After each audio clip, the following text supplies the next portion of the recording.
God. My name is Mike Fontana, and I was born and grew up in New York City, USA.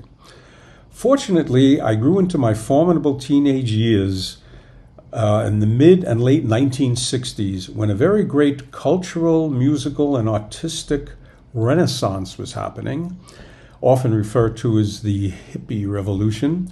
But actually, it was a lot more than that. It was just as much a philosophical and spiritual renaissance where a lot of ancient Eastern philosophical teachings and writings were starting to all of a sudden surface. The thing that most caught my attention were the teachings on Hindu yoga and meditation that were beginning to become prevalent during those times. And there was a lot of yogis and authors who had gone to India and came back and started writing about all of this amazing stuff that we had never, ever heard about or dreamt of. You know, we were born into a very materialistic society. And all of a sudden, a whole new world opened up for us. Particularly me, I all of a sudden became very interested in Hindu philosophy and Hindu yoga. And and all of it just totally changed the course and nature of my whole life. And I was very grateful to all these yogis that started to come over to teach us practically these amazing spiritual systems. I also learned shortly after that the very first yogi that came over from India to teach yoga to the West, that happened almost 100 years before this, was Swami Vivekananda. That was totally mind-blowing for me that so many years back this actually started. Later on I realized that what Swamiji had done and all at that time was to lay the groundwork for what was about to happen. Of course, I guess from the get-go, Swamiji was influencing me. A few years later, I came to India, and I was introduced there to Paramahamsa Ramakrishna through books and writings and people talking about him. And I came to know that Ramakrishna was Vivekananda's guru. And all of a sudden, these connections started coming to me. I came back from India and found myself studying all of this stuff and practicing the little that I had learned. And I came across some of Swamiji's works. Now, up till then, one can imagine that, especially for a foreigner and a beginner in all of this, that a lot of these concepts, particularly about Vedanta, which I was starting to study, were a little bit difficult for a Westerner to really grasp the inner meanings of these, especially since it had to be translated in English. But when I started reading Swamiji's works, I found that he was able to convey such high transcendental ideas and teachings in such a simple, direct language. And his, the way he did this was so direct. One in particular that really helped me, because I was having a little bit of trouble understanding the gist of Vedanta, which for some reason I was really pursuing. And it was his bold proclamation that you are the Atman, that I was the Atman. And like somehow it just penetrated me, and I realized that this indeed was the goal of the Indian philosophy, particular Vedanta.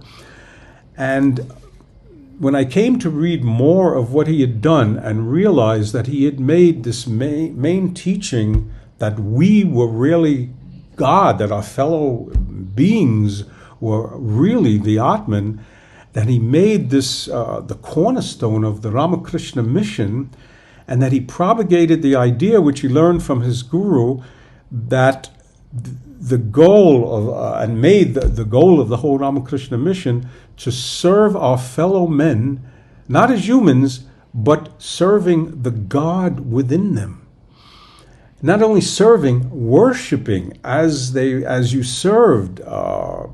And this was all very inspiring to me. And actually, that very concept kept growing in my mind as years went by and really helped me to understand things. Now, as much as, I came to believe and could really understand what it meant that we were the Atman, still, as years went by, there was a doubt that, okay, that's true, but can a human being actually come to feel and know for certain that he was the Atman? And, I just assumed, maybe it'll happen one day, but, I didn't really know. And then one time I was reading about Ramakrishna's final years in his battle with his throat cancer, and how all of his, close disciples were caring for him in Kosipur garden. And one time, at this point, Swami Vivekananda was the leader of these of Ramakrishna's young disciples and put in charge of their learning. So I was reading that one time as Ramakrishna lay pretty close to death on his on a bed, and all of these young disciples of his were caring for him. And Swamiji was there, and he noticed that there was this, what you might call it again, some vessel was next to Ramakrishna, in which Ramakrishna was spitting when he could, all the phlegm, all the mucus, all of the pads, the cotton pads that were used to somehow gauze, try to bring some relief to him, that was filled with all this, stuff from his cancer, from his throat, was in a vessel right next to him. And Swamiji was noticing how some of his brother disciples were kind of like avoiding that, and kind of like, avoiding all of the rather disgusting things that were natural to come from such a sick person. So Swamiji walked up to that vessel, lifted it, and drank it, everything in it, and walked away as if he had just had a nice, refreshing, cold glass of water. And I don't know, something happened to me when I read that, and he just went right back and sat down and started observing. And of course, people, everybody there was flabbergasted at what just happened. But for me, at that moment, I realized beyond any doubt that Swamiji knew for sure that he was the Atman. There's no other way that could have been done. Anyway, I continued reading a lot of his works. And the thing about Swamiji's teachings that are most inspiring is that from time to time, when you needed them most, some of the things that he said would come to you and teach you certain things. Now, one thing in particular that had helped me much later on in my spiritual life was his phrase. He once said that when you find the only way to really tell if you're making spiritual progress or if you're having difficulties progressing, you must open up the hood, your own hood, and look inside and see what you find. Now, of course, this meaning on the surface was quite clear as to what it meant. You have to look inside you and see what is happening, what is not happening. But I never really delved too much into it, as I never really felt I had too much of a difficulties that I had to look into. But much later on in my spiritual life, believe it or not, much later on, I began to feel that my progress was being inhibited, that there was something that was holding me back. And this, I could say, really was only about 6 or 7 years ago. And all of a sudden, Swamiji's saying came to me, open up the hood of your car, open up your hood. And I opened up my hood in my mind, and I began to ponder and look and see what was there. And to my utter disbelief and bewilderment, I saw so many, I wouldn't say bad things. I just saw so much in me, so much anger that I had I never knew about. So many things that I resented, that I hated. And I'm talking about so many desires, subtle desires. And the more I would ponder them, the more I realized that these were the things that were actually holding me back spiritually. It's as if, you make progress at first, you meditate, and you have really good sessions, you have satsang, you get inspired. And then when it really comes down to the nitty-gritty of your spiritual development, there's certain things that come back and you have to take care of. And a lot of writings came my way, a lot of teachings about how to deal with all of this, and that this was part of the purification process. And, well, to make a long story short, I actually started taking care of these matters, going into them, seeing what was there, overcoming them, using different techniques. And I realized that to purify your mind and your heart is just as important to your spiritual development as being able to sit and meditate. This was a very great teaching that I attribute directly to Swamiji. But above and beyond all teachings, at some point in your spiritual career, you might say, you want to be shown something concrete, something real about what you're reading about, what you're pondering about, what you're trying to make your meditation about. And it's a very rare teacher that can actually show you something concretely that you can experience, that you could touch, so to speak. And herein lies the beauty of Swamiji and his power to do so. I will relate to you one such personal incident that happened to me in regard to this. The very first time I went to Belor Mutt, about 2002, 2003, and of course I had a letter from my teacher and the person who initiated me, Swami Adishwarananda, in New York.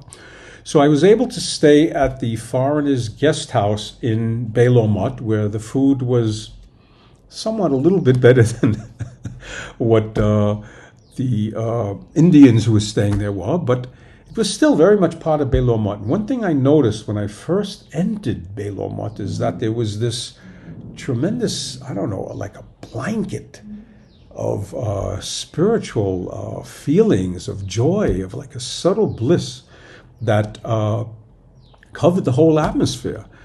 And I realized that this was Ramakrishna's grace, and a lot of people came there, and a lot of people were meditating, a lot of people were doing the arti, so it is bound to feel something like that.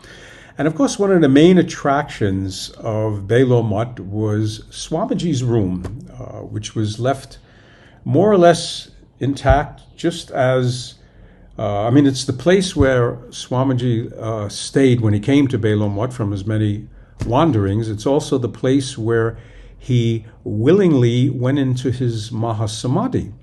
So, of course, this, drew my curiosity. I went up to the room and looked inside and saw, the place, the bed where he was lying when he went into his final samadhi.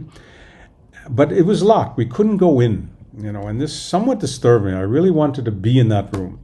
And all of a sudden but the window was open, like I said, and you could there were bars or something there.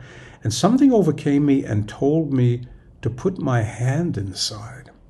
So I took my hand and I put it into the actual room through the bars, and suddenly this like tingling waves of bliss began to come in through my fingertips, up my arm, into my mind. And it's like I took my hand out in disbelief, but still I felt something. I thought it must be me. So again, I put my hand in, and again the same tingling sensation of bliss entered my fingers into my whole body. And I was just filled with joy and love. So of course I went down, and 2 days later it occurred to me, Swamiji always said, as his guru Ramakrishna said, you can't just accept things, you have to test them.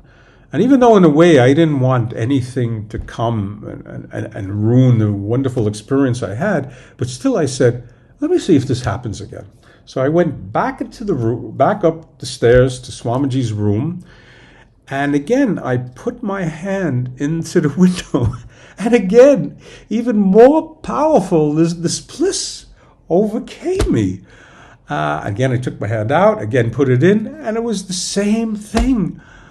And it was just like, wow, it's as if he was showing me something that I needed to experience, that this was real. I can't put in words what it was that was real, but what came to me was that, I always wondered about, these people. Like I read that Ramakrishna and Vivekananda, before they died, in the days before they died, they took an almanac, almost as if to see when was the most auspicious day to leave their bodies. I often wondered about it. I said, what is, why? Well, I realized I couldn't understand such a deep concept as to what would be a most auspicious day for them to leave their bodies. But then it occurred to me that they weren't looking for an auspicious day for themselves to leave the body, but they were looking for an auspicious time to leave their body for us. Because this is something amazing that Swamiji left behind, not only in his room, through all of Baylor Mutt. And I tell you, though I can't put it in words, this is one of the most inspiring experiences of my life. Thank you very much for listening.